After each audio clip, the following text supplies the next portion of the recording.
The fourth day of the greatest fog London has ever known. Assaults, attacks, robberies, and murders have taken place under the cover of the fog. Scotland Yard warns everyone not to venture on the streets unless absolutely necessary, and to keep your doors locked and your windows bolted. The Weather Bureau predicts this fog will continue indefinitely. Fresh violet? Not tonight, thank you. I'll be nice. Fresh violet? I'll show you the way, Governor. Is this the way to Leicester Square? Yes, sir. I'll take you there, sir. Very good. The good old creature again tonight, ain't it, Governor? You'll be all right, Mr. B. I'll treat you all right, sir.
Out of breath. Oh, I mean, take your time. Take your time, there. No. Must talk. It's family trait. My aunt always talked. Did you know my aunt? It's a great woman, but very chatty. Where did you find her? He was lying on the pavement, just all pell-mell. No, if you have such a thing around, I think that a brandy and soda might do me good. Oh, let me, sir. Yes. Sort of soils your clothes as well as your reputation is lying in the gutter. You know?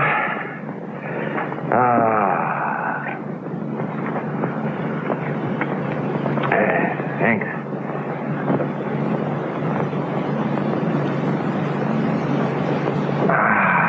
Much better. Have another one. One. Several. You know, if this fellow had his way with me, I don't suppose I'd ever have had another brandy and soda. That's a dismal thought, isn't it? What fellow? Oh, I don't really know if it was a fellow. Now, tell me exactly what happened to you. You know, it hadn't occurred to me before, but this brandy and soda business put into my mind that being dead must be rather like living in America, you know? It's a dry state. Well, I've no doubt about it. Let me introduce myself. I'm Sir James Ramsey, head of the Criminal Investigation Department. Oh, so this is Scotland Yard. How do you do, Sir James? My name is... You are the Earl of Montigue. I had no idea I was so well known to the police. Well, I've seen you around town, and most of us have heard of your enviable record in the war. But now, however, we should like to know exactly what happened to you today. I don't really know. But you must have some idea. No, not one. That's a peculiar thing. You see, our family never have ideas. That's why they're so successful in politics, I suppose. Do you really want to know what happened? Please, go on, please.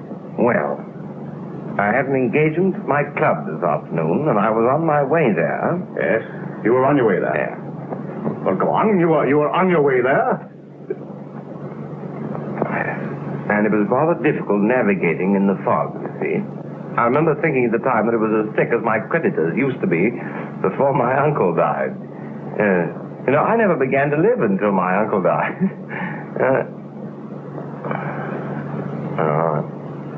Well, I was walking through the fog when suddenly, so suddenly that I had no time to realize what was happening, something or someone reached out, grabbed me by the throat, and started to choke me. Well, didn't you cry out for help? No, I didn't have a chance. a peculiar feeling lying there in the fog, strangling to death with people going to and fro, don't you know? And I could just make out their blurred outlines in the fog. I tried to reach out and grab hold of one of them. Oh, ghastly. Ghastly affair. What happened then? Well, then the sun and the moon and the stars began a highly indecent dance before my eyes. Of course, I was struggling, but this thing, whatever it was very powerful, and, well, I suppose I must have fainted. Now, think. Can you remember anything else that happened? No. I mean, some trifle, or something that seemed a trifle at the time. No? Oh, wait a minute. Yes, I do remember something, but I don't know whether it has any bearing on the situation. Well, what was it? Well, as I was crawling through the fog, just before I was attacked, you know, I heard an odd sort of tapping noise. A tapping noise? Yeah. Well, I mean, can't you describe it more accurately than that? No, because I paid no attention to it at the time. It sounded as though it were getting louder, as though it were coming nearer to me, you know. At a regular beat, like the ticking of the alarm clock in the stomach of Peter Pan's crocodile. Eh? Well, this is hardly the time to discuss Peter Pan. Oh, I don't know. It's a charming play. Don't you like it? I do, yes. But not at the moment. Montigue, tell me, do you know of any man who would have a motive to kill you? No. Are you sure? Well, I don't know. Of course, there may be some fellows around who think that I'm not an ornament to society, but then I've had that same idea about myself at times. But can you think of no particular man? No? No. Or woman, perhaps? Oh, certainly not. On your word of honor? I haven't led a blameless life, but at least I've never given any woman cause to kill me. That is, no more cause than most men give most women to kill them. I don't see why you're asking me all these personal questions. Well, I'm sorry, but you don't seem to understand the gravity of the situation. And you don't seem to understand the fact that I'm going to be late for my appointment at the club. My appointment with one Oliver Bennett. Oliver Bennett? Yes, Bennett.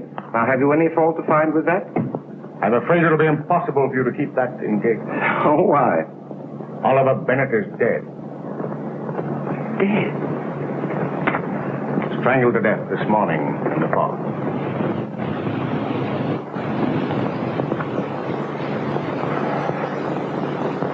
Do you mean to say that there were other cases like mine of men being strangled to death in this horrible fog? Yours was the 5th today. The other 4 are dead. Oh, I'm sorry. You see now, I didn't know. You see now how it's absolutely necessary to have the truth about everybody involved in this affair, no matter how remotely. Were these other 4 all men? Yes. And you suppose that they were strangled by the man who tried to do me in? Every attack had the same ear marks, or I should say more accurately, the same throat marks. Did you know any of these? Stevens, David. Oh, no, Why, what, these, what no. is it? What is it, man? Why, I knew these men. I feel a little faint. Well, there's no time for you to feel faint. I want to know what you know about these men. Oh, they were friends of mine, all of them. They served with me in my regiment in 1915. They had a chance there in the war. I haven't felt as sick as this since I was at the front and heard of friends who had fallen. I had no chance in that vile fog. They were choked like I was. Please. Come on, pull yourself together. That's the only way that you can avenge your friends. Now, sit down. I'm sorry. James, I'm at your service. Now, what was your regiment? The 4th Rutlands, we were almost wiped out at Gallipoli. How many officers were left? 14. Yes, there were 14 this morning. And now there are only 10. Lewis? You know, that's rather a terrible thought to me. We must get hold of those men at once. All of the officers of the 4th Rutland, sir? You can get them through the services club. Oh. Tell them I want to see them. Bring them here. Yes. Oh, no. Now, why bring them here, Sir James? Why to Scotland Yard? Why not bring them to my house? It's much pleasanter. Besides, you're almost out of brandy, and I know those fellows. Tell them Lord Montigue wants to see them. Must see them at once. Don't tell them what's happened. See that they're protected in this fog. Have a constable escort them. Lewis, Tell them to wear their uniform. Yes, sir.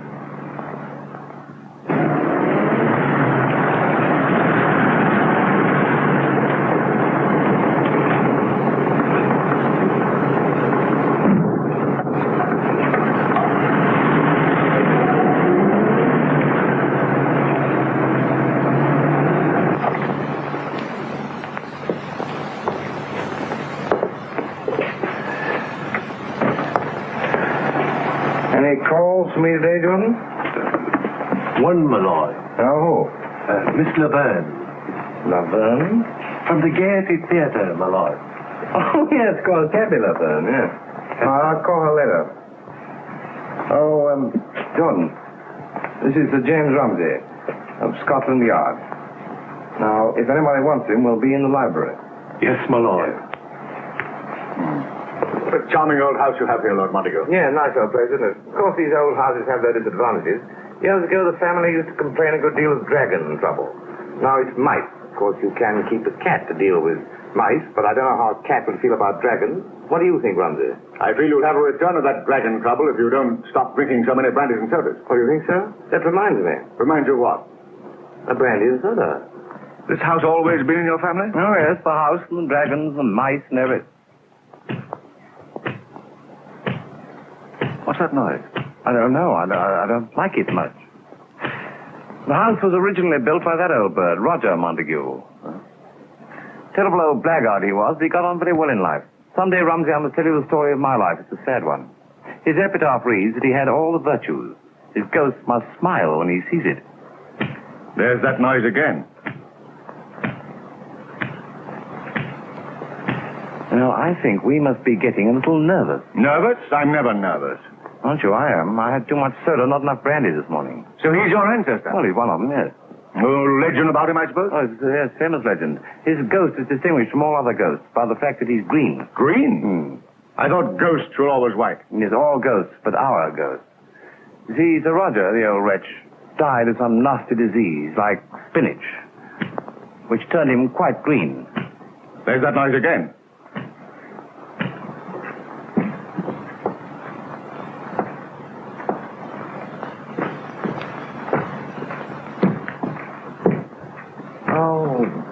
It was you making that terrific noise. I beg pardon, my lord. The fog. The dampness of the fog. My leg. Oh, I understand. I'm sorry, Friar. My lord. May I see you alone, please? Yes, I'll be up directly. Yes, my lord. Oh, Friar, lay out my blue uniform. Your blue uniform? You know where it is, don't you?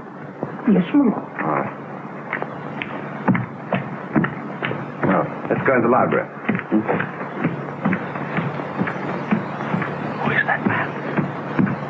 Oh, it's Sergeant Fry, one of the most faithful souls alive. I'd really kill a man if I wanted him to. You go to the library? Have you known him long? Why, he served under me at Gallipoli, where he lost a leg and was decorated. He's been in my service ever since. But that tapping, isn't that quite a coincidence? Oh, Peter Pan's crocodile, no, it's altogether different. You see, one of them is like this. And the other one is like this.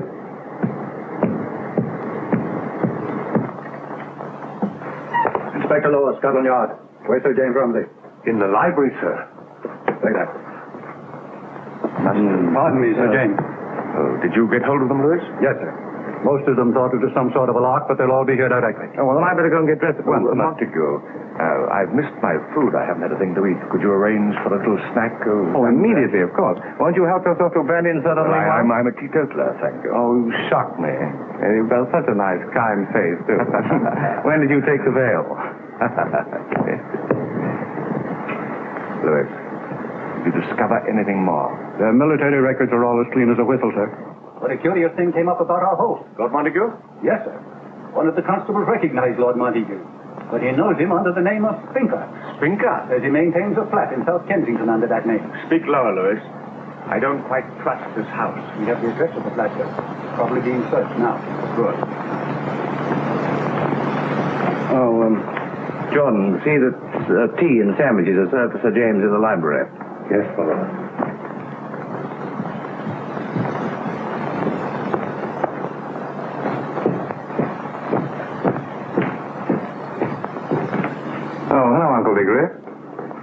cigarette? Of course, you don't smoke in that hat, do you? Would you rather have a brandy and soda or some fresh sawdust? Scotland Yard has found out about Stinker. I wonder what name you used when you were supposed to be at the Crusade. Well, good night, Uncle. Louis, what about you? Have a pipe? Thanks, Sir James. I ate at a pub on the way. Tell me, have you noticed anyone around here lately who doesn't belong here? No, sir. That is, not exactly, sir. What do you mean, not exactly? Well, sir, you see, I'm not superstitious, sir. But, the maid, she is. Well, what about her? Well, sir, the other evening, she thought she heard the green ghost wailing. A green ghost? Yes, she's just a woman, sir, and frightened. Oh, good heavens!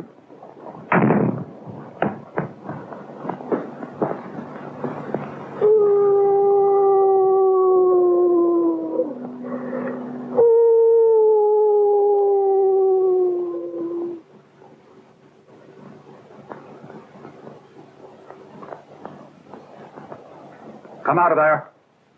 Come out, or I'll shoot.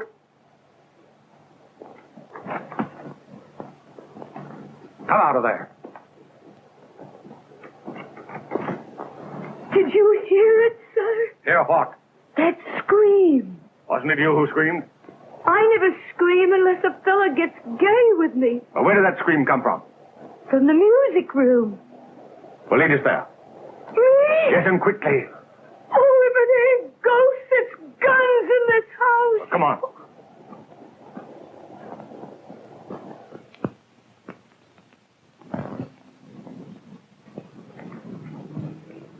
In here?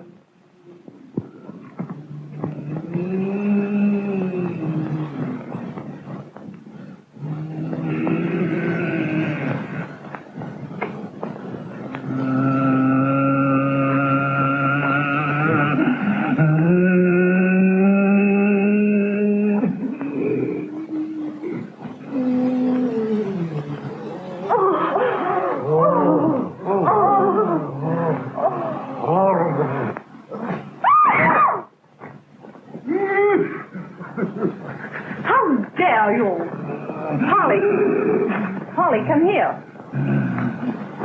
Where's Fry? I told him we weren't to be disturbed. Where is he? I don't know, my lady. I don't even know where I am myself. Oh, don't be a fool. Who are these people? Permit me to introduce myself. I am James Ramsey of Scotland Yard. Scotland Yard? Sir James. I thought it was you. Dr. Ballou. Well, we certainly didn't expect you to materialize our seance. I didn't know you went in for this sort of thing. Well, I don't willingly, but Vi is a confirmed addict of these seances. That is the only reason I am here, I can assure you. No need to be frivolous about it. Oh, darling, I didn't mean it that way. Oh, I beg your pardon. Sir James, this is Lady Violet Montigue. How do you do? How do you do? My fiancée. Oh. Ladies and gentlemen, I must apologize for this interruption, and I assure you it is absolutely necessary. Lady Violet, may I see you alone a moment? Very well. I say, I'm awfully sorry, but we'll have to call the rest of the seance off. Quite all right, Vi. We What a understand. shame. Just everything was going along so splendidly. Dorothy, here's your bag. Good night. Thank you so much. Very important. Good night. Good night. Doctor. I'll see you at the club. Oh, I look out for you. Monday, isn't it? Good night. Good night. And now, Sir James, would you mind explaining? Well, Dr. Ballou, perhaps you'd better come along, too. Very well, just as you say. Lady Violet, I can explain thoroughly. You know, Sir James, last time I saw you, I think it was at Ranelagh. Ranelagh, was it?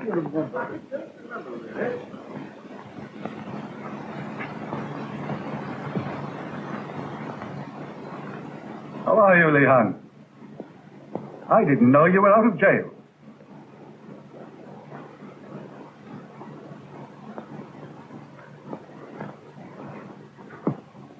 You know, Doctor, before we're through, we're going to need your services.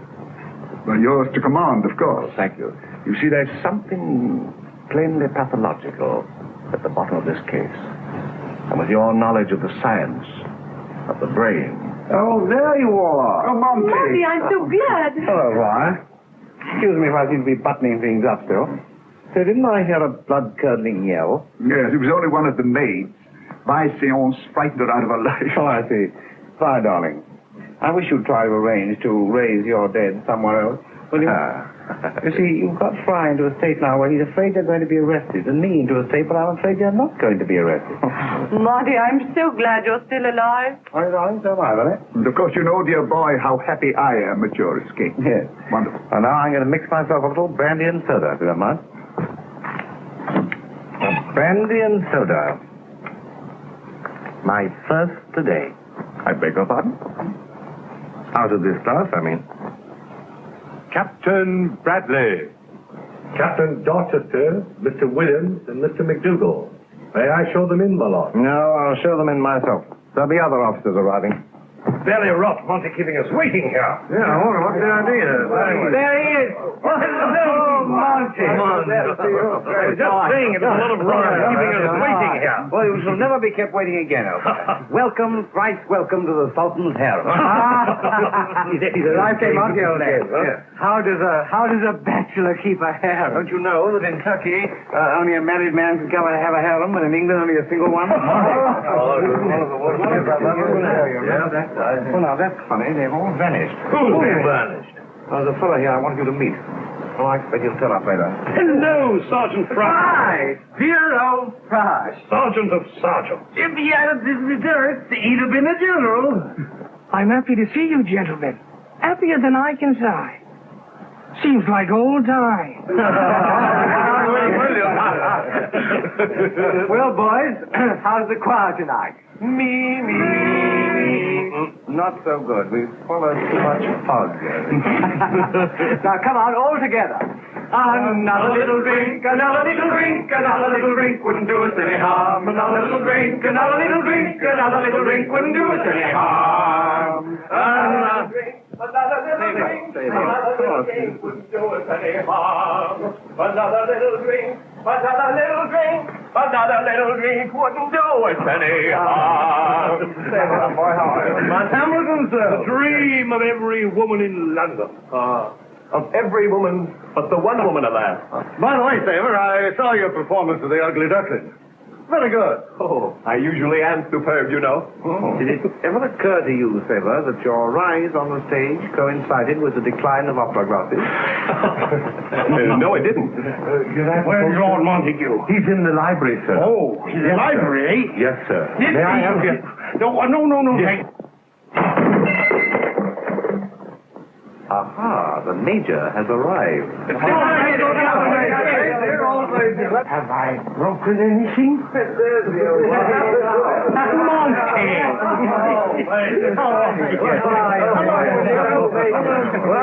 Well, Mac, Major Endicott, all present and correct, but Monty, Yes. I've broken your pickle jar. Jordan, see there's another pickle jar here for the Major when he leaves. In the meantime, perhaps, old boy, you could use that. Come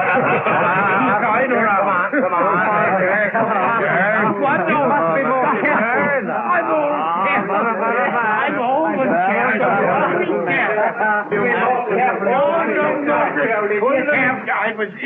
It was an accident. Mary making a bet? Gentlemen. Colonel. And Major. Good to see you again. McDougall. Hello, sir. Williams. Hello, sir. Savard. Hello, sir. Bradley. Hello, young fellow. How are you, sir? Well. We're almost all here, aren't we? But, where's Green? Benham. Regan. Stevens, eh? I'm afraid they won't be able to be here, sir. What? Not here. Not here. And we're waiting now for Mallory. Oh, I see. Poor old Mallory. I saw him 3 weeks ago with his shrapnel-scarred face. He looked as if he'd been shell-shocked only the day before. Look here, Monty. I didn't know your affection for me was so strong you'd send Scotland Yard for me. Oh, well, Scotland Yard or not, sir, we're all with you here. Oh, I don't deserve this. Glass of wine with you, sir. Fry. Yes, sir. I say, Monty, what the dickens has Scotland Yard got to do with us? Out with it, man. Who've you been hiding? What's the idea, Monty? Yes, why have you brought us here? Well, Millis, I have my reasons. You'll know soon. In the meantime, I'll give you the regiment. Can you still remember it, Monty? The Montagues are descended from an elephant. We never forget. To the wassail for old Lang Syne. Gather round, gentlemen. Should old acquaintance be forgot and never brought to mind? Should old acquaintance be forgot in the days of old Lang Syne? To the kitchen, come on. Old Lang Syne, my lad. They're so happy. To think they may be doomed like the others. Oh, darling, please don't. Won't you go upstairs and rest for a little? I think I will. I'm sure that's right. Old Lang Syne, my lad. Old Lang Syne. We'll take a cup of kindness yet for the day of old Lang Syne. Amen.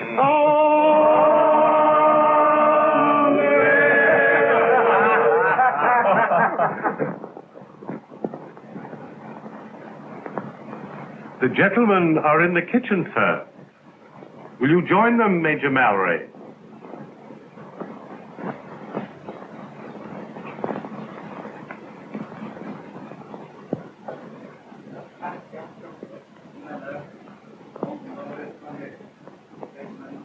Gentlemen have all arrived.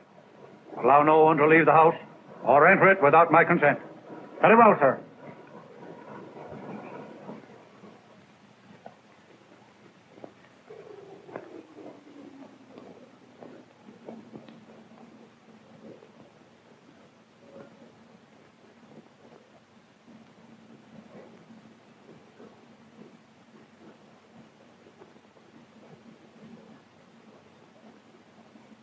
I say, old boy, Polly gave me a bottle of your best brand. Good for Polly. This is going to make a marvelous bowl of wine. Burgundy. To warm the heart. Brandy to par the wit. Whiskey to make you frisky. And rum for fighting strength. Get not the cinnamon. Sugar and cloves. Variety like the spice of love. And crown it with the flame of loyal companionship. Out for the light, Fry. There's your bowl of wine. Here's the bowl of wine, drink it down, drink it down. Here's the bowl of wine, drink it down, drink it down. Here's the bowl of wine, it will make you feel so fine. Drink it down, drink it down, drink it down, down, down. Here's the bowl of wine, drink it down, drink it down. Here's a bowl of wine, drink it down, drink it down. Here's a bowl of wine, it will make you feel so fine. Drink it down, drink it down, drink it down, down, down. Here's a bowl of wine, drink it down, drink it down. Here's a bowl of wine, drink it down, drink it down. Here's a bowl of wine, it will make you feel so fine. Drink it down, drink it down, drink it down, down, down. Wait a minute. Mallory's here. Mallory? He's in there, come on. What? Here's a bowl of wine, drink it down, drink it down. Here's a bowl of wine, drink it down, drink it down.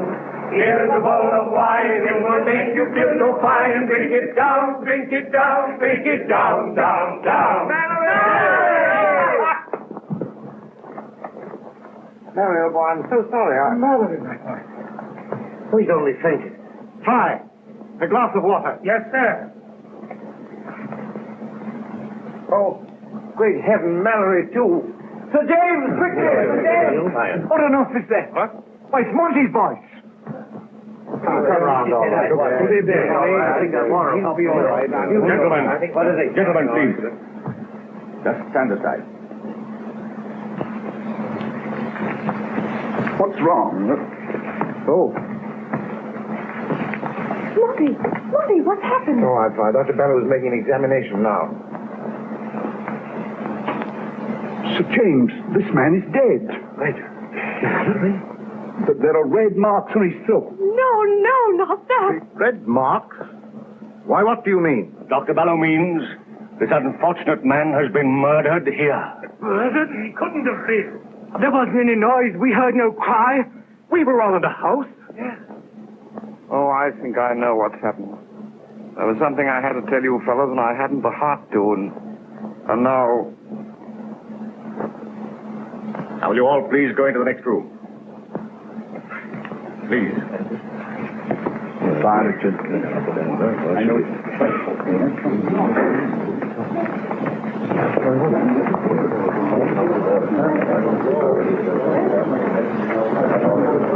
See that the body is untouched.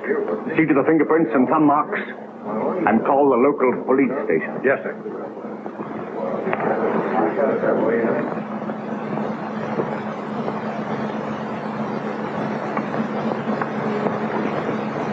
Hello there, Constable. Oh, it's all right, Jarvis.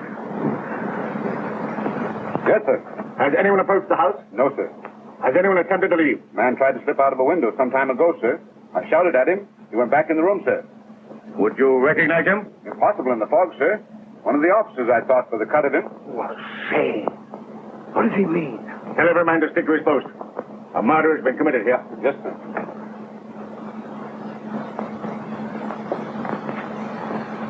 Well, sir? I'd rather you tell them. I tried to, but I couldn't get the words out.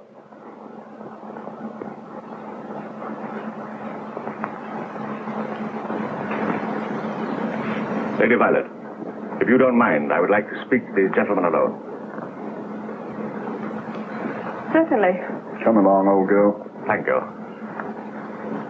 Yes, sir. I understand. I'll tell Sir James. Owing to the fog, you can't remove the body before morning. Thank you, sir. Gentlemen. Within the last 24 hours, 5 of your brother officers, Green, Regan, Bennett, Coburn, and Stevens, have been found in the fog, strangled to death. True. Yes, it's true enough, I'm afraid. An attempt was made to strangle Lord Montague. You too, Monty. And now Mallory lies dead in that room.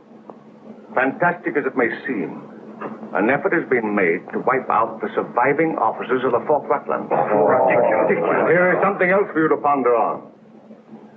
The rest of the world was not in this house when Mallory was murdered. Are you insinuating that we knew anything about this? I tell you that I will. I tell you, you cannot stop me. I tell you.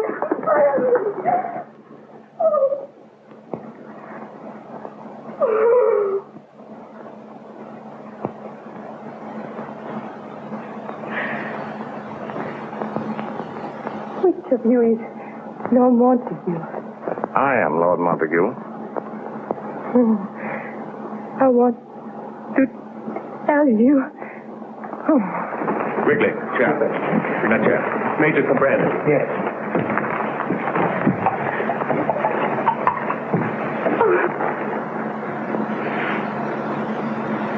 Who is she, Louis? I don't know, sir. Oh, what am I doing sitting here? Am I too late?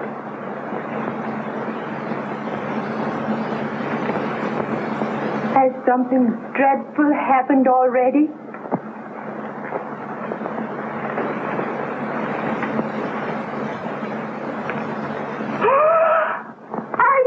I knew it.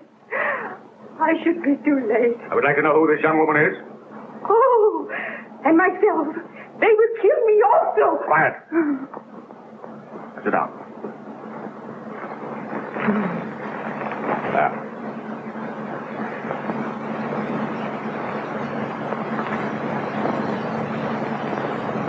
Who are you?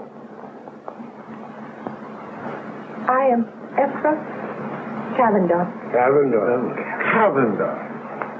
Now I suppose you all hate me. Cavender? What Cavender is that? Evidently the daughter of the Marquis of Cavender, who was once an officer of the regiment. He left England under a cloud and lived for many years in the Orient. Yes, and we heard he'd made a large fortune there, but no one ever knew how. He was captured at Gallipoli, fighting against his own regiment. Then why wasn't he shot? He was sentenced to be shot, but escaped. Oh, I loved my father, whatever he was. He died. 3 weeks ago. What is it, Jack? This man. He followed the girl that just came in. He said he must see her. You please, I must see her and Lord Montague. It is of the utmost importance. You followed her here, eh? I leave the hotel just as I am. I think Sir James had better see him. Come with me. Efra. Efra, what do you do here? Do not let him touch me. Well, what has happened? What have I done? I am Lord Montague. Did you wish to see me? Yes, in private. Unless these gentlemen are all members of your regiment. Yes, they are, all of them. How did you know these gentlemen were here? There are many things I can explain if you give opportunity. Well, what is your business? I am a lawyer in my country. I arrived in England a few days ago with Lady Efra Cavender, and also with a will. The will of the late Marquis of Cavender. Have you the will with you? I read it to you now. If I may have the attention of these gentlemen, it concerns them all. All right. Please, you close the door. I read.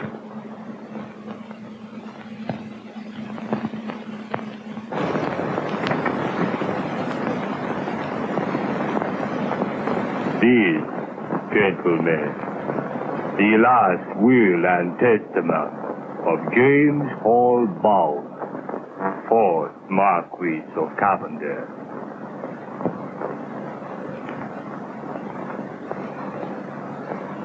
Having for many years nourished a deep and undying hatred for the officer of my regiment, who forced me to leave England unjustly. Unjustly? Why, he was dismissed from the service because he cheated at cards. That's right. And who subsequently at Gallipoli sentenced me to be shot. I leave to be divided equally among them the sum of £1 million. £1 million. There. £1 million. £1 million? By Jove, I'm rather glad he hated us. Yes, my Lord Montague. But the Marquis, he continued. He say, I do this in the firm conviction that nothing so soon cause discord among friends and destroy character as the sudden inheritance of wealth, which I leave them with my curse and the hope for their utter ruin. Oh, incredible. A madman. He's going to be disappointed. What is your name? Abdul Mohammed Bey, Excellence. Oh. Well, go on. Furthermore, I leave to my daughter, Efra, an equal amount, the residue of my estate, and name as her guardian the officer of the regiment. The Marquis, he say, I do this in the sure knowledge that when money fails, nothing so quickly cause discord among men as a beautiful woman.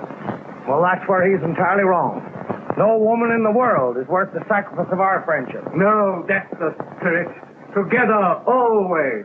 Efra, you go with me now. No.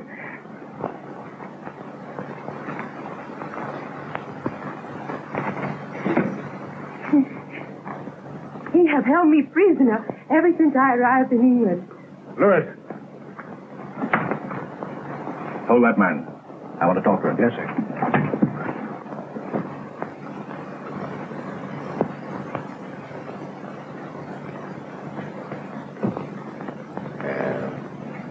Well, gentlemen, I suppose you realize what this will mean.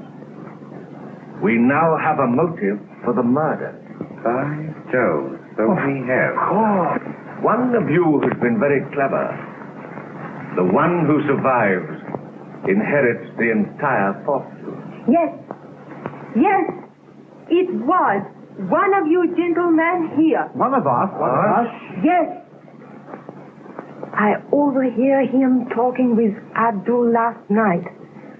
You see, Abdul, he have locked me in my room. I could not sleep. My eyes, they were open. When suddenly, a flashlight, it started to play across the foot of my bed. Finally, it shined in my face. I closed my eyes. I pretended I sleep.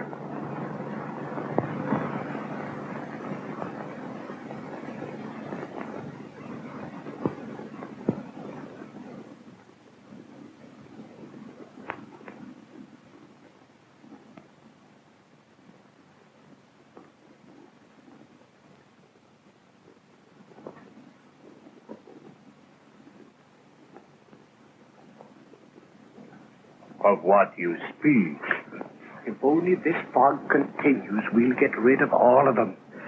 Better you let a few of them survive, or suspicion he fall on you. But I provided for all that. Yes, my friend, but have you think of this, that if all these men are killed one by one...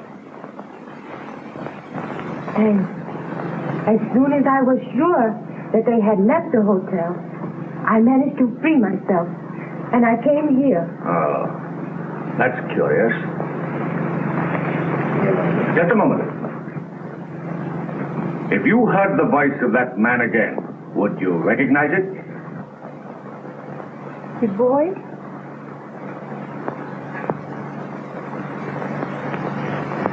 The boy was... Oh, no. It was not clear enough for that.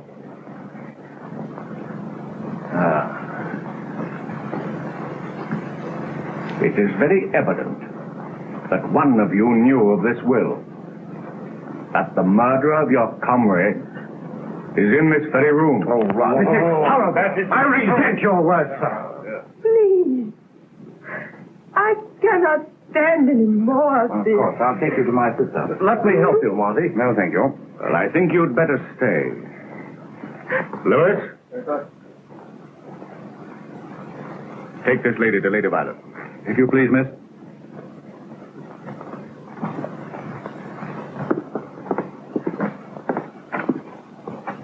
I'm afraid that everyone in this room is technically under arrest. Under arrest? Why, what do you mean, Sir James? Did you know, after all, we have an alibi. We were all in the kitchen when Mallory was murdered. Yes. Did any of you leave the kitchen during that time? No. That is, I mean to say... Yes and no. They did scatter around to get the ingredients for that punch. Yes. Yes, I stayed in the kitchen myself. Look here, Monty, what do you mean? You went too. You weren't back when all right, yes. I went to get that taper. I'm so sorry, I forgot. Well, there's no time to forget. No, well, I won't forget again. Sergeant. Yes, sir. Where were you? Why, I was in the pantry, sir, with Captain Dorchester. Yes, but you left ahead of me, Fry. Yes, sir. So that left you alone also, Captain Dorchester? Well, that doesn't prove anything, does it? Thank goodness you can't blame me. I was in the cellar with Williams and McDougal. You were when we entered, Major, but not when we left. I hunted for you after I found Williams. Yes, but After you found Williams? Yes. Then you two had separated? No, yes. It seems your alibi isn't very strong. No, it is getting a bit wobbly, isn't it? Do you really mean I cannot leave this house? I mean no one leaves this house until we've found the murderer. That's impossible. I must get away tonight without fail. Well, I'm afraid that's impossible. Oh, you don't understand. I'm going abroad tonight. What? Oh? Look here, Bradley, what do you mean? We'd arranged to dine together at the Carlton tomorrow night. You never said a word about going abroad. Why are you going abroad, Captain Bradley? That is a question I cannot answer, Sir James. Captain Bradley, in the name of the regiment, I insist that you answer that question. Well, if you insist, Colonel, but it's very embarrassing. You see, I'd arranged to go abroad with a lady. No, you better not, old boy. You probably regret it. I usually do. Hang it all, Bradley. Why so bashful about a romance? And I'll tell you, Endicott, when you reveal why you were so bashful, and a few minutes ago you tried to leave this house secretly... So, you were the one. Yes, I saw him in the next room, trying to sneak out of the window. Why did you try to leave by the window, Major Endicott? Was that a window? I thought it was a door. I was dizzy. I wanted some fresh air. Look here, Monty, I was just thinking. That's rather unusual for you, old thing, isn't it? Thinking how odd it is. They had no trouble killing the others, but you escaped easily. I must say the same thought occurred to me. Really? Upon my word, you two seem to resent the fact that I'm still alive to shower my charm on an otherwise barren world. To shower your charm? Under the name of Spinker, perhaps. Spinker?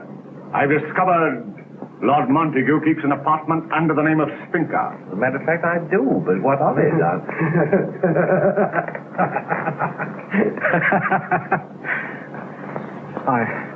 I'm getting like that girl. I can't stand much more of this.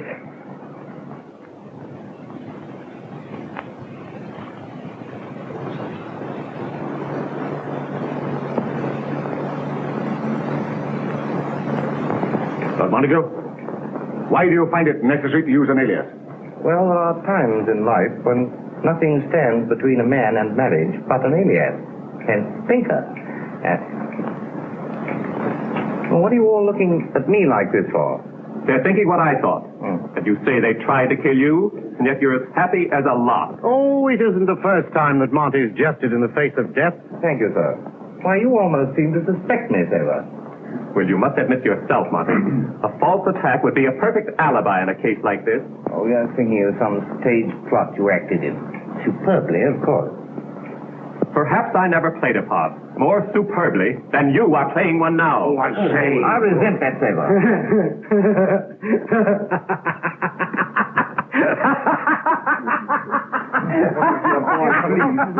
Everybody's going mad, and I'm going madder than all of you. I can't stand it any longer. I can't. Leave me alone. Leave me alone. I can't stand it. Look here, Sailor. You owe Lord Montague an apology. Oh, no, it's all right, sir. He just can't resist the temptation of taking the center of the stage, that's all. Look here, Sailor, I'll tell you what I'll do. I'll do something that'll clear me of suspicion and you and every man in this room. Well, what is the optimistic plan, my lord? These murders were committed for the sake of Cavender's infernal money. All right, I'll resign my share of it, will you? Why should I give up a fortune? Because this money comes to us red with the blood of our friends. Oh, no money's too clean if you come to that, Molly. You mean to say that you or any of you would touch a pound of it? Trouble is, old boy, there's not 1 pound, but 1 million. Oh, well, at least I'm sure of one thing, and that is, Colonel, you're with me in this. I? Why should I want to be with you? You, sir, you too. Oh, I need this money more than I ever did in my life. Do you indeed, Colonel? Yes, I do. And make the most of it. What? Give up the only chance I have to avert disgrace? What sort of disgrace, Colonel? I'm not on trial here, sir. Every man here is on trial. You can't mean. That would be too awful. What is it, Captain? He does mean it. He does mean it. Means what? Don't you see his bank? He's been handling my money for me. I'm ruined. It was you, the murder. You were afraid of jail. Oh, surely you can't believe I'd murder anyone. That's exactly what they do believe. Now it's you they suspect. My dear boy, please pull yourself together. Next they'll suspect me. Well, maybe it was me. And we are perfectly sure it was not. It's absurd. Then you're a fool, because it was. No. I tell you, I did it. I can't keep it to myself any longer. I did it. I got my hands on their necks, and I strangled them. With these hands. I did it. I did it. I did it. You're all acting like a lot of kids. It is hysterical, that's all. Afraid the man who committed these murders has steadier nerves. Let me be the first to congratulate you, sir. Why, look at Monty now. He's going mad. Oh, not at all. I'm merely congratulating the shade of His Grace the late Marquis of Cavender on the success of his scheme. Matilda, what was it you said when the will was read? Together, always. Yes, well, we're giving an awfully pretty example of it, aren't we? Say well, boys. I, for one, am sorry. I made an ass of myself. Yes, but you had the consolation of knowing that you made a superb ass of yourself. Colonel, I'm terribly sorry. But perhaps things aren't quite as bad as you thought they were. Oh, but think of what we've all been saying, with Mallory lying in there.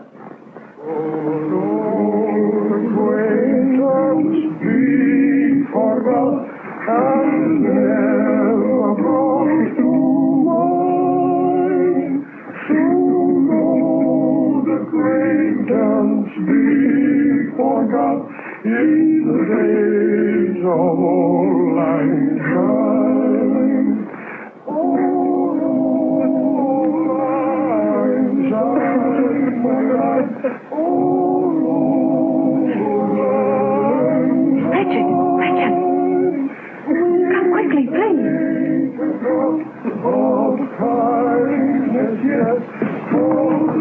She is right, Monty. You'd better see her at once.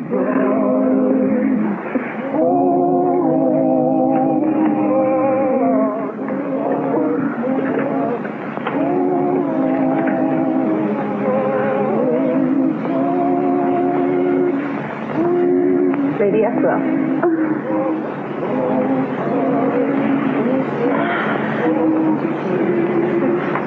This is my fiancé, Dr. Ballou. Lady Efra, it's too bad you've had this trying experience. We'll have you all right with you. Will you allow me?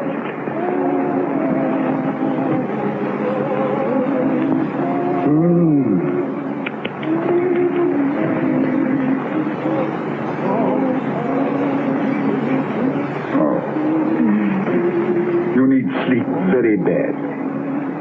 Very badly. Will you allow me to prescribe for you? Oh, no.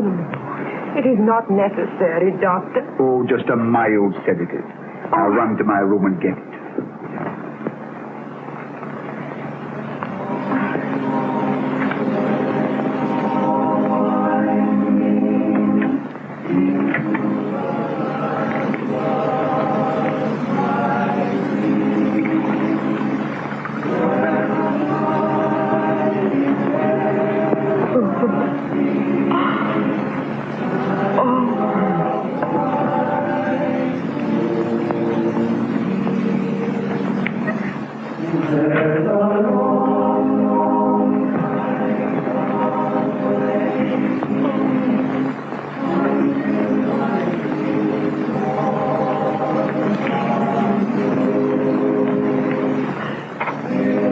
Now, Lady Efra, if you'll take a couple of these pills and compose yourself, you'll be asleep in half an hour.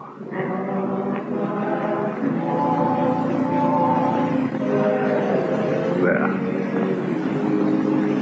Oh, Vi, would you mind closing that door? Oh, surely, dear.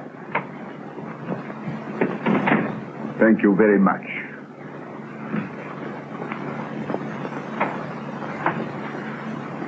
Well, they didn't taste so terribly bad, did they? No. Now, Lady Efra, won't you try before you go to sleep to remember that voice you heard? It would help us tremendously if you would. I cannot. I was so frightened. Oh, come now. You listened attentively to the voices in that room tonight. I noticed you. Wasn't there one that sounded somehow familiar?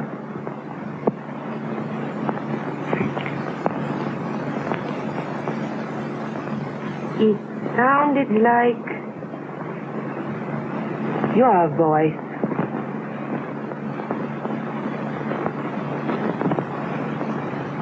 Oh, no. Please forgive me, Doctor. I'm not myself. No, my dear child, I quite understand.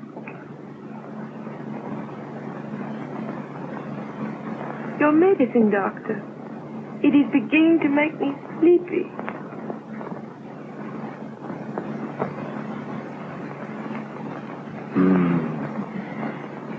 I quite understand.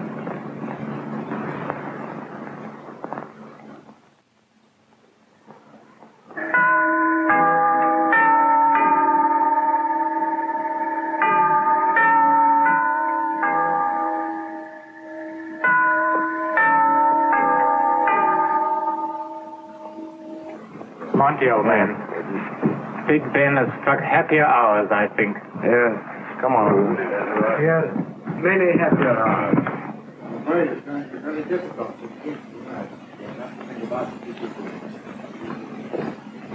Come along, you fellows, and I'll show you your room. He could all do with a good night's rest. Not quite so loud, old boy. It's Lady Efra's room in now. Sorry.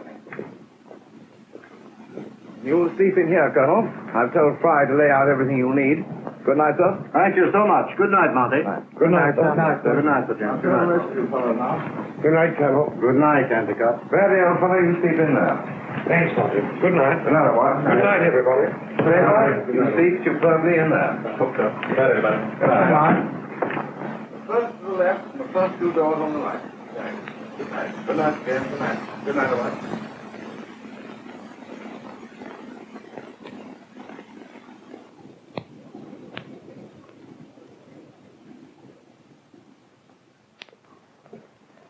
Hello, Mac. I'd quite forgotten about you. Your room is way up the other end of the passage. Come on. Well, come on. All right, Monty. I'll go to my room in a minute. It's all right, but why linger here? Well, it's all right, isn't it? Good a place as any, I suppose. Well, I suppose it's about the worst place in the world for you, old man, with your nerves in the state they're in now. Oh, come on. Don't you think you'd better Oh, go? I've been thinking I'd better all night. Monty, this is horrible. Yes, I know. Death and all that. I know, man. I haven't been able to get that girl out of my mind since I first saw her. Oh, I don't blame you a bit. She's got me going, too. Oh, steady, old fella. Steady and come to bed, Heck, you must be under some mad spell. I've never known you like this before. You can't stay here all night, you know. Oh, neither can you if it comes to that. I've no intention. Oh, I saw the way you looked at her. What the deuce do you mean by that? Well, why this mad rush to get me out of the way? You don't know what you're saying. Oh, and leave you here in possession, eh? Once out of the way. Oh, I'm no fool. I can get... Yeah.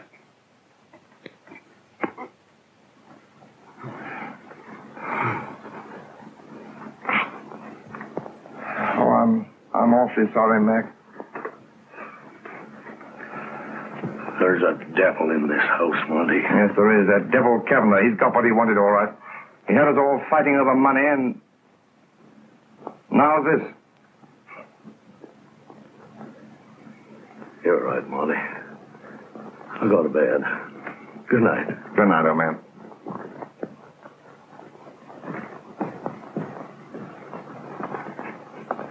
No, Montague. Oh, Lady Efra.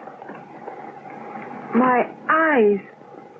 I do not know. I cannot understand why I should be so very sleepy. Well, will you let me tell you that you look very charming when you're awake, and that now you look even more charming when you're almost asleep. And you don't mind if I thank you. Thank me? For what? I could not help but overhear through the door, and I must thank you for that.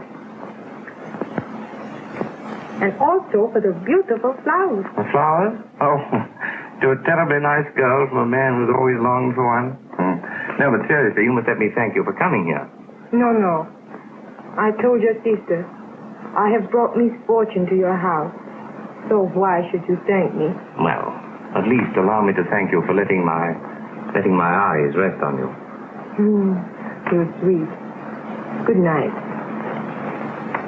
Good night.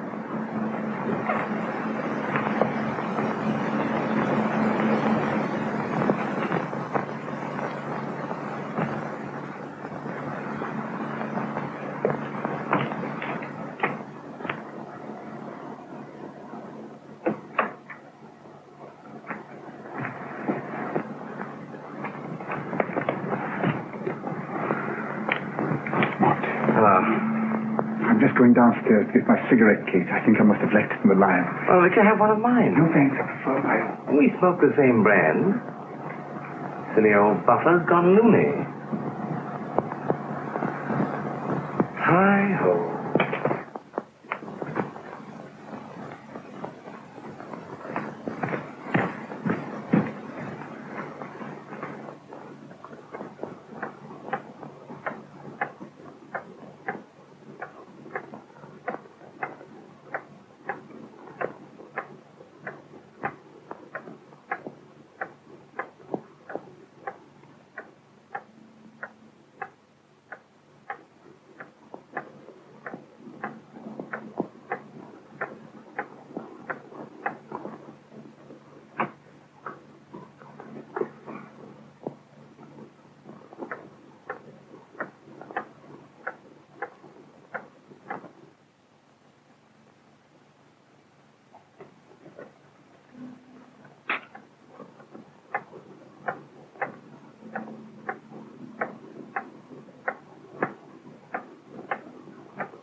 Any of them up yet, Fry? Probably not, my lord. Most of them left word not to be disturbed until they call. I'm probably the early bird. I might catch a worm. If I should fry, you can eat it. Thank you. I've had breakfast. Inspector Robinson. Dr. Walton. Sir James Ramsey here? He's in the library, sir. He's expecting you. Very well. May I take your hat and coat, sir?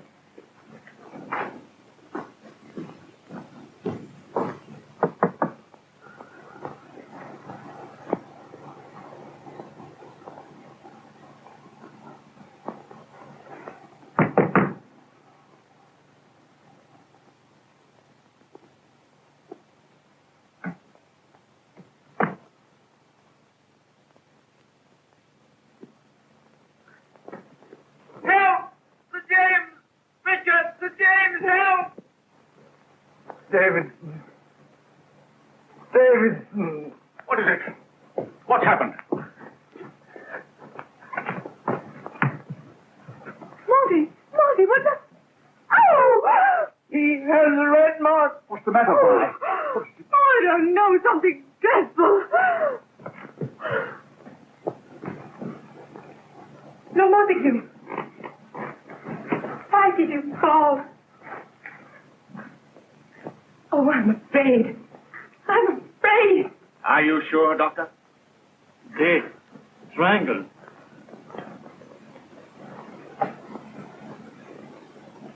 The other rooms.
Killed in their sleep, just like the others in the fog. All of them my friends. Strangled, murdered, Sir James. You understand? My friends strangled without a chance. Monty, you're going all to pieces. Don't worry. Sir James will find the horrible monster who did this thing. Well, if he doesn't, I will. If it's the last thing in the world I do, I'll find him and I'll strangle him as he strangled... More! He's gone. He's gone. The dead man. He's walked away. Why, it's impossible.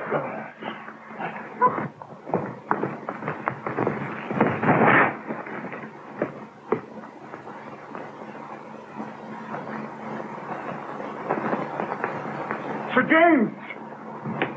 Here is a note was pinned to the chair. It is signed by Mallory. Mallory? For heaven's sake, read it at once. Gone. Pray for me. When you read this, I will be with my comrades whom I loved and killed. No! They suffered, but not as I have. Shell shock, catalepsy drove me mad. This morning something snapped in my brain. I know now what horrible things I have done. There is no other way out. You will find me at the gate under the tree. Arthur Mallory. I won't believe it. I won't believe it was Mallory for 1,000 notes. Louis, close those curtains. Go to the gate and see if the body is still there. Yes. Oh, what does he mean, catalepsy? I don't know. Catalepsy is a complete suspension of the functions of the body and of the faculties of the brain. It is a state resembling death. It might have been caused by shock, mightn't it? Just a moment. You mean to say, Dr. Ballou, that a man of your professional attainments could confuse catalepsy and death? I stake my reputation. The man was dead. Well, we'll know in a few minutes whether he's dead or not. I'm convinced he was not. That is a reflection on me, Sir James. I'm afraid it is a grave reflection. I'm not going to remain here and be insulted by you. Leave this house, you will be arrested. But you cannot... Please be calm. Why does he say such dreadful things to the doctor? Sir James, it's true. The body's there. Stabbed through the heart. No mistake this time, sir. He's dead. I tell you the man was dead. If the body's out there, then it was stolen. And was stabbed through the heart. A trick. Stabbed after he was dead. And this note? That? A forgery. Now, Montigue, you knew Mallory well. Would you recognize his handwriting? Yes, that was Mallory's handwriting. Well, I know it seems that I've made some horrible mistake, but I can't understand. While Dr. Ballou is trying to understand, may I congratulate you, my lord? Congratulate me? Are you mad? Why? Mallory's death makes you the last of the doomed regiment. You inherit a large fortune. Oh, how dare you? Under Cavender's will, the surviving officers inherit the fortune on the day of probate. The will is to be probated today. You are the last. Monty, how can you keep from killing him? So you are not afraid of killings, are you? Bye, please keep out of this wretched affair. I know what he means, and I do not believe him. No, I would never believe him. So you are the last. And the fortune is yours to do with as you please. Lord Montigue, have you ever made a will? A will? Yes, I made one recently. My sister Your sister? suggested it. Oh. So, if you were to die, and Dr. Ballou was to marry your sister... Oh, please make him stop it. I can't endure this My misery. dear Lady Violet, you should be happy, not miserable. Your brother has been spared. Up to now. Sir James, I can't stand any more of this. You know me well enough. I am beginning to think that I do. You have Mallory's confession in your hands. The whole thing is as clear as day. At the most, I have been guilty of a professional mistake. Your professional mistake has cost 7 lives. No. Mallory had a hand in this, but he was not alone. We have still to find his secret. I am afraid he has taken his secret where the living will never trace it. Then, if the living fail us, we must call on the dead to help us.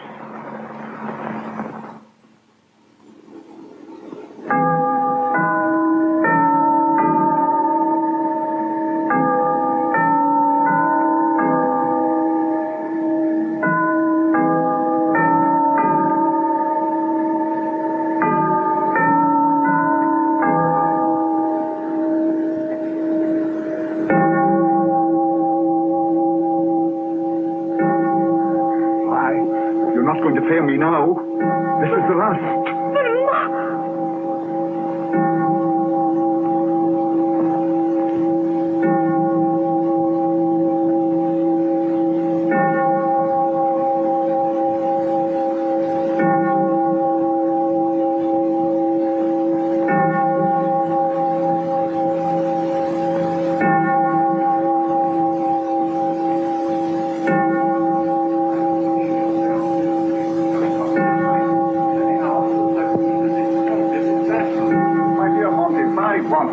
James doesn't object, so why should you? Well, I object to Sir James. There ought to be enough objections for anybody else to go.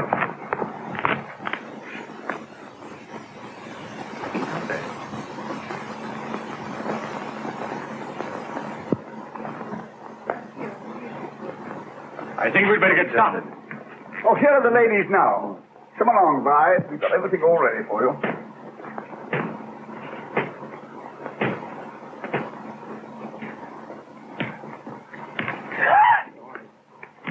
It's all right, Lady Efra. It's only Fry. Fry, what do you want? Are you sure you want me here, my lord? No, of course I don't, but Dr. Ballou insists. My dear girl, I can assure you there's nothing to be afraid of. Come along, let's all go and sit on the sofa over here. Monty, I suppose you'd like to sit next to Lady Efra. So will you sit there? Monty up in this corner, and Lady Vi there. Sir James? I'll sit here. Oh, very well.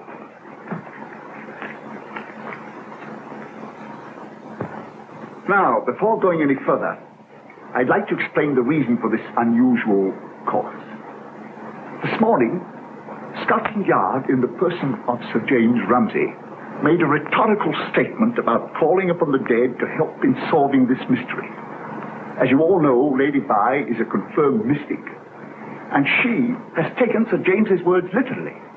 She believes that through Lee Hung we can communicate with Mallory and find out if he really did have an accomplice. All right. Oh, please, Monty. Of course, don't misunderstand me. I am completely out of sympathy with this whole business. But as Vi has won Sir James's consent, I bow humbly to his superior authority.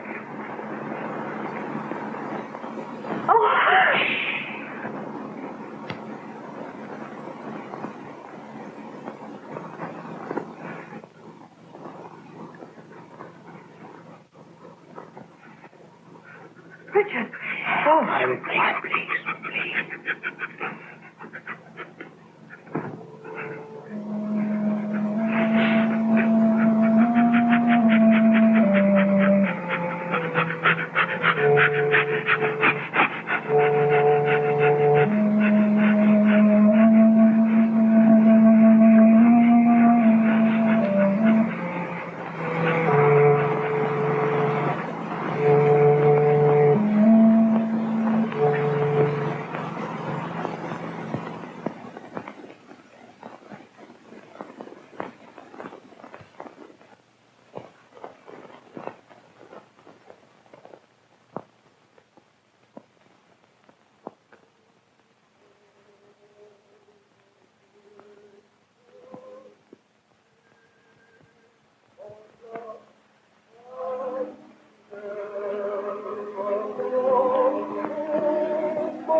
control.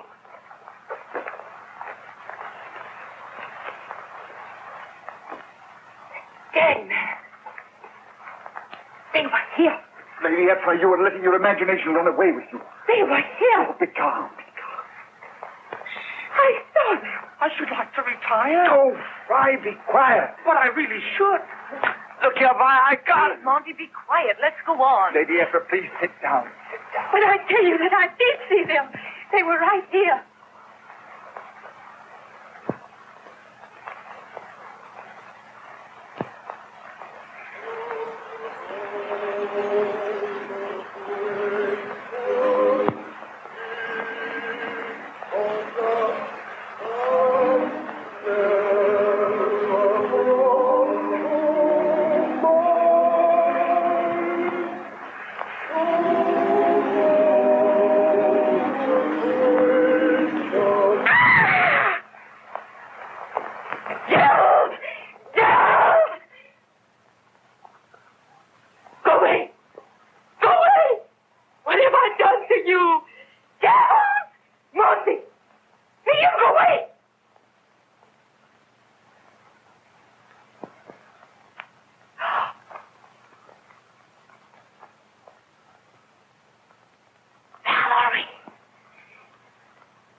Back to your grave. Oh, no. No.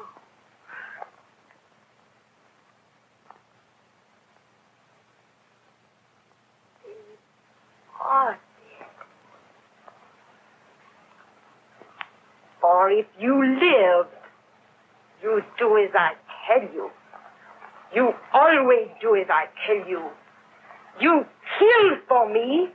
You kill them all for me. That's enough, Doctor. I do them. Something ghastly has happened. Oh, look.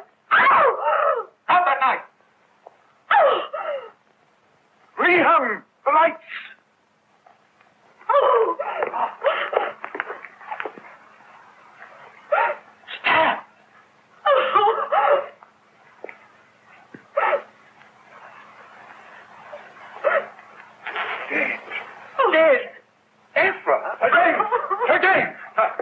Mallory, sir. The Chinaman's knife! Yes, sir. Sir James, he rushed from the room with the Chinaman's knife. I tried to take it from him, but he tore away from me and stabbed himself. Fine. In heaven's name, what has happened? Oh, I can't endure What is it, any Colonel? more. That scream, that horrible scream, what was it? It's all right. Blood. They shouldn't have made us do this. I didn't want to do it in the first place. I'm afraid this is more than we bargained for. Gentlemen, Mallory has made his atonement. Atonement? Monty, what on earth does he mean? I don't know. Oh, don't worry, Monty. We're all real enough. On this side, we never dreamed it would come to this. Look here. Monty, you'll know everything in a moment. No. I've got to know now. I demand an explanation. Lord Montague, we owe you an explanation. But I think we'd better have it in chronological order. Louis, bring in Abdul.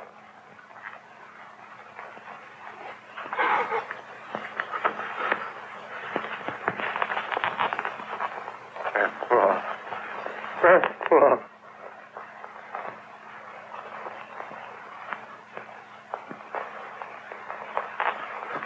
We've had a great deal of patience with you, Abdul. You will tell us now exactly what happened between you and Efra from the moment you arrived in London.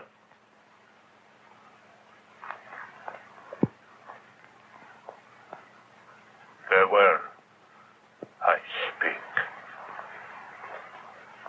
That day, that terrible day, poor Efra seemed possessed by evil. She just had read her father's will. Oh, she was like a wild animal.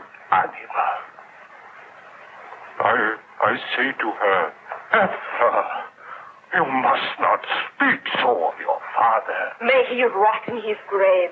May he burn. You're speaking of your father. Yes, and I am speaking as my father's daughter. He taught me to hate well. Oh, Allah forgive the poor madman. He taught me to hate others. Is it not just now that I should hate him? Now that he has given half of his money, half of my money to others? Efra. I swear to you, Abdul, that they shall never live. No, not one of them. What? Never.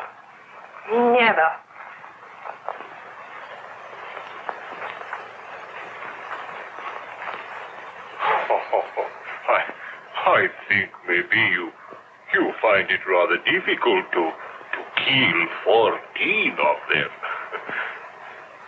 I will find a way. Poor Efra. She did find a way, for she had sent for Mallory to spread death in the fog. You see, he had been her lover when he was a prisoner of war. Even then, she had some strange power over him. She could make him do things, like a man asleep who forget when he awake. She could make her will become his. For Efra knew the hypnotic secrets of our Orient. I cry to her. I beg her. Efra, you must not do this for my child. It will tear you from me, destroy you, and then my Efra. No, my child. No, Efra. No.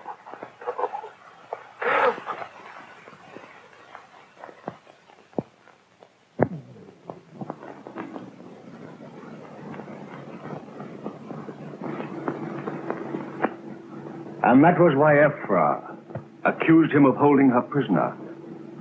She feared he would expose her.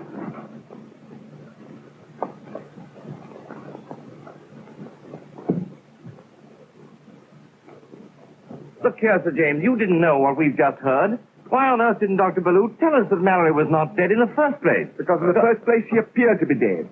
But when I came downstairs last night to take another look at him, I held my cigarette case to his lips and found a faint mist on it. So I knew he was alive. A closer examination revealed that he was in a cataleptic state. Well, why didn't you tell us? Well, because it flashed through my mind that someone, possibly anyone in the room, wanted Mallory to appear dead. I wasn't going to give away the advantage of knowing that... Why was he in the state in which we found him? Indeed, I wondered about that myself, Doctor. That was the most daring element of what Lady Efra hoped to make a perfect crime. Before your very eyes, Mallory became an apparent victim. You were all held here under suspicion, and the ghost left free to strike you all down that very night. Then Mallory was to leave his confession and kill himself. Well, but how on earth did you come to suspect Lady Efra? I didn't. It was Sir James. I noticed that as hysterical as she seemed in the library, she didn't miss a word nor an expression. No, Sir James and I were just commenting on that very point when Vi called me to Lady Efra's room. Oh, yes. I must confess I felt a little ashamed of the suspicion Sir James had aroused until I felt her pulse. Do you know her pulse was absolutely normal? You don't say so. And her eyes were not in the least dilated, which of course is a common form of hysteria. You see, she had counted on everything but finding a doctor in the house, I suppose. The sleeping draught which the doctor gave her gave us a chance to prepare for her deviltry. And when the doctor signaled us through the library window, I stationed men in every room. And fortunately, because we got Mallory just as he started to strangle Colonel Davidson. We spent the rest of the night trying to awaken Mallory. At dawn, he wrote the note of confession and then tried to do away with himself. All as the insidious Efra had dictated to his subconscious mind. Oh, poor fellow. Couldn't you have persuaded him to talk? No, he was dazed and incoherent and could remember nothing to warrant the arrest of Lady Efra. Of course, when we read Mallory's note in the library, she felt her plan had succeeded and that he was actually dead, which was exactly what we wanted her to think. As for poor Mallory, it was undoubtedly her scream that awakened him from his trance. And in that desperate moment of realization, he grabbed Li Hung's dagger, stabbed the girl and himself, and put a tragic end to our seance. You mean to say that you arranged this seance in order to get Efra to confess? Exactly. We tried to make it appear that her perfect crime had succeeded. We visited the rooms of these gentlemen, and they agreed to play the grim roles, as you know, just as the doctor and I played our roles for Efra's benefit when we quarreled in the library. So Jay said if Efra could make one dead man walk, Li Hung could make 7. Yes, but what about the ghosts of these fellows that I saw right here? Li Hung. Yes, sir. Tell this gentleman how you make ghosts out of real men. I explain, my lad.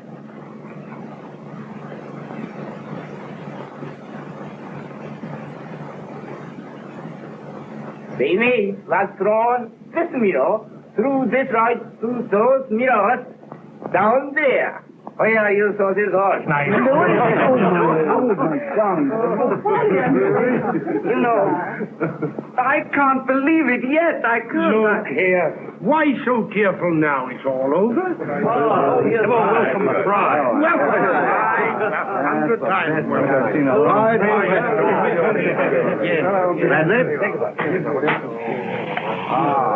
My first today. Huh?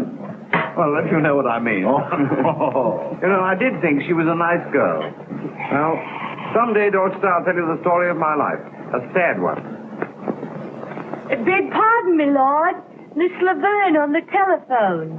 Oh, Gabby Laverne. Yes, I'll speak to her now. Try, lay out my stinker suit, will you? By the way, Monty, I'll Gabby to give my best regards to that adorable fellow Spinker. Give her all our regards.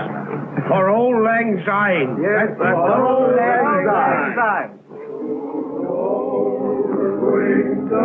Be forgot and never brought to